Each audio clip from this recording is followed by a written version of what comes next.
ලෝකයේ ජීවත් වූ බියකරුම යෝධ සර්පයා ටයිටනොබෝවා.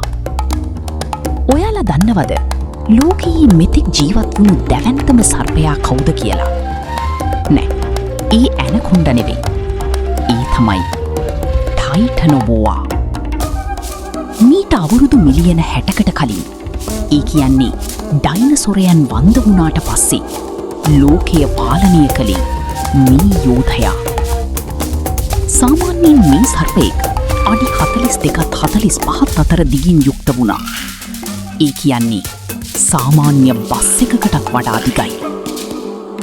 මුන්ගේ බර කිලෝග්‍රෑම් 1100කටත් වැඩි. ටයිටනොබෝවා කියන්නේ විෂ සහිත සර්පයෙක් නෙවෙයි. හැබැයි තමන්ගේ ගොදුර විලාගෙන මිරිකලා මරාදාන්න මුන්ට තිබුණේ පුදුමාකාර ශක්තියක්.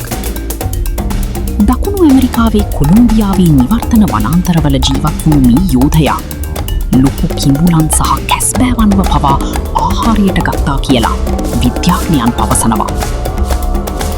වාසනාවකට වගේ දේශගුණික විපර්යාස නිසා මීට අවුරුදු මිලියන ගණනකට කලින් මුන් වන්ද වෙලා ගියා.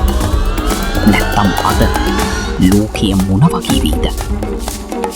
මේ වගේ අමුතු තොරතුරු දැනගන්න දැන්ම අපේ පිටුව ෆොලෝ කරන්න.